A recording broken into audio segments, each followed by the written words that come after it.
my fellow comic book collectors, it's Alan, the Comic Collector Geek, and this is part 8 of this unboxing, historic unboxing. And we're at the second last video. It's the last kind of big group of slabs. And let's get into it. We're going to start out with nice pre-code Golden Age Good Girl art cover.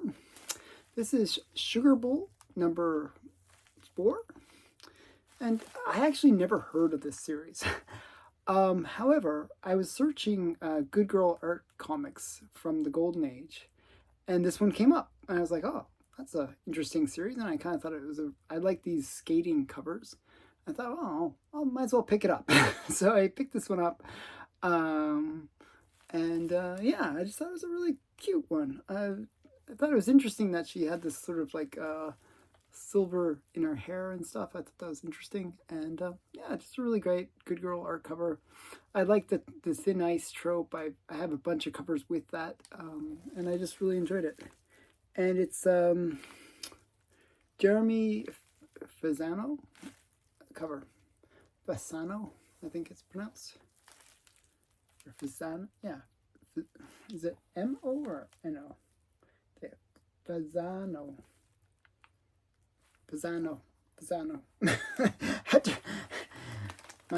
My reading capabilities with contacts is not the greatest. I can barely see with my contacts on when it's up close. Oh well. Okay, next one.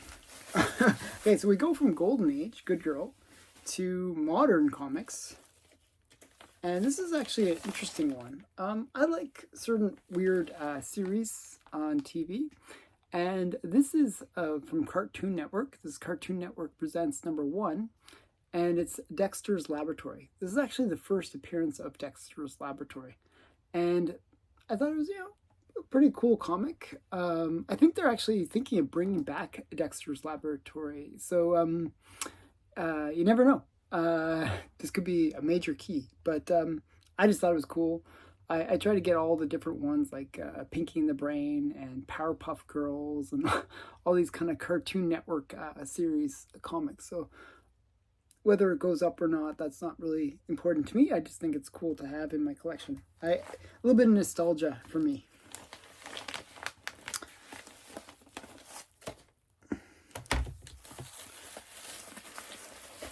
Okay, next is a really interesting one.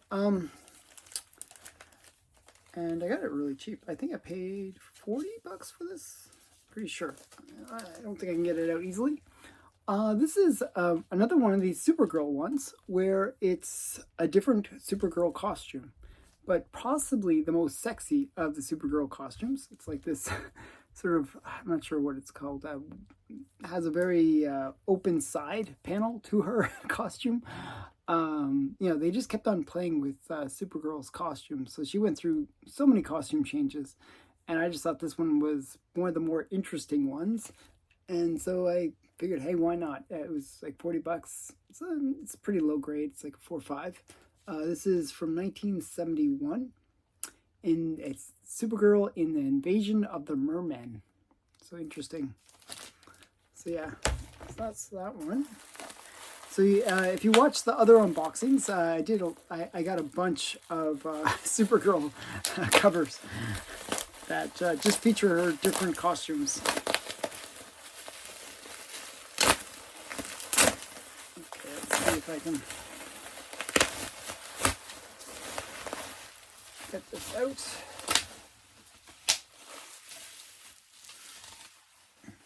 Okay. Oh, wow. Nice. This is a really great one. This is Fighting Yank number 20.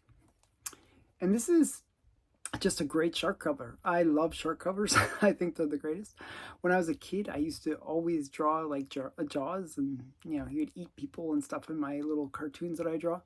I was really into sharks. So, and yeah, cartoon sharks especially. When I saw this cover, I just thought, oh wow, it's Alex Schomburg, bit of Good Girl shark cover. I'm not sure where Fighting Yank is maybe he's diving off a rock or something. I'm not sure how he's getting over to this girl in the water, but get the shark.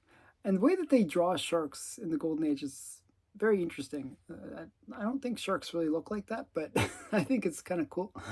But it's a nice airbrush cover as well, and a reasonable good grade.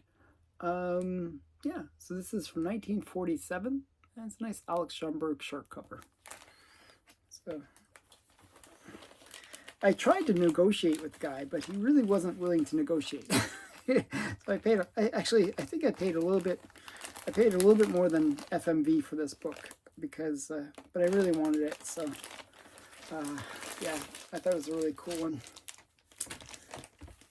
Okay, next requires some cutting. Okay, these are some Heritage Auction wins. This next group of slabs. And lately, I actually haven't been that lucky on Heritage Auctions. I really haven't won that many books. So these are actually from like 3-4 months ago. I just haven't really won that many auctions. And I just seem to win like the low-priced auctions. But it means that I'm getting pretty cool books for pretty great prices. And we're going to start out with this one. It was less than $100 even. Smiling Jack, number 1. It's the first of the series. And I just thought it was a cute, good girl art cover. So Smiling Jack, I think he's a pilot. And I just thought it was a cute cover. I don't know. It was very cheap. I put a very low bid, and I just happened to win it. I think I actually won it for less than that. I think it was like, I want to say like $50 kind of level. It was really inexpensive. So Smiling Jack, number 1. The next one, whoa, my slabs are about to fall. Okay, that was scary. Next one is one that I actually tried to get on an Instagram claim sale, but somebody grabbed it before I did. I was kind of annoyed. But it's The Vault of Horror, number 28. And I just like it. It's like a witch burning bondage cover. Got this ghost-like witch like tied to the stake. It looks like, I don't know if these are pirates or what these people are. Or I don't know what they are. Something's going on. They look all crazy. It's a Johnny Craig cover. It's a really great one. So yeah, so this is Vault of Horror number 28 from 1953. I think it's really cool cover. I don't know. So yeah, I just like that one. I like getting more and more ECs in my collection. I don't really have that many EC comics in my collection, but I'm gradually kind of building it up. I still think that ECs are a little bit overpriced, but whenever I can pick one up for what I think is reasonable price, I will do so. That's what I've been doing. Okay, the last of my Heritage Auction wins is this one, which is a restored book. But it is, I think it's the first appearance of nothing. It's just a Professor Spencer's Smythe, a Spider Sailor, a Slayer, Khazar Zabu appearance. And it's a John Marita cover. But it's the sort of second appearance of the Spider Slayer, I guess. You know, the sort of J. Jonah Jameson's suit that he uses to try to take out Spider-Man. So yeah, so I just thought it was a cool cover. It was very affordable. It was under $100, and it's like 8.0. The restoration is a B1, which is slightly semi-professional restoration, and very minor. So its restoration includes small amount of color touch on the cover. And I can't see it, but if we got like, you know, a black light, sometimes you can find it where the restoration is, but it's probably very minor. Usually when you have this black, you know, they kind of usually people will fill it in and just sort of hide any cracks in the black. But it presents extremely well. And yeah, I'm not sure where the color touch is. I'm trying to look to see if I can see anything. But if you can see it, tell me. I don't see it. But maybe afterwards I'll get a black light and take a look at it. But I thought that one was kind of cool.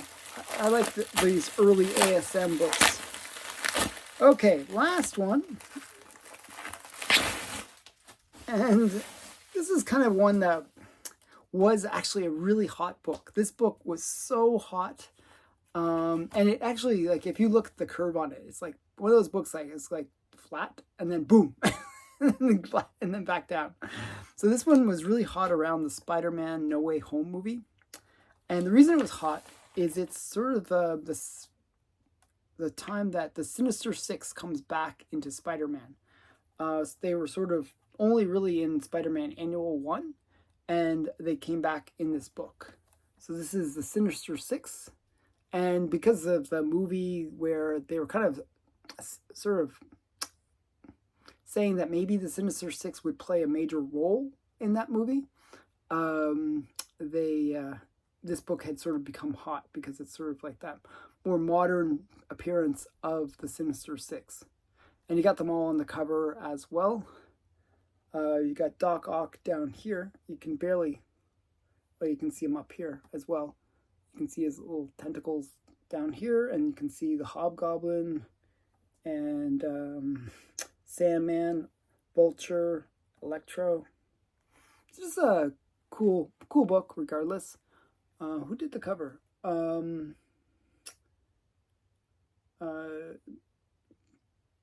Eric Larson and Walt Simonson cover. So yeah, kind of a cool book. I got it for the cost of the slab. so it's really tumbled. I think it was up to like, during its peak it was like maybe $200 or something like that, and it's since tumbled. So I like those buying opportunities. I actually have a raw copy of it. I didn't pay much for the raw copy, but I figured, hey, it's a 9.6 slab. Yeah, it's not too bad. So that is it for this portion of the unboxing. I actually thought there was a bit more, but that was it. Wait. Nope, that's it. There's no more. There's one more book, though, that I have to show, but it'll be in the next video. I kind of want to have it as a separate video all by itself because it is such a big book. And it's really the book that this whole series has been named after, the historic unboxing. And it's a pretty major book, so stay tuned for the grand finale, which will air next episode. So watch that, and remember to like, comment, and subscribe, and bye for now.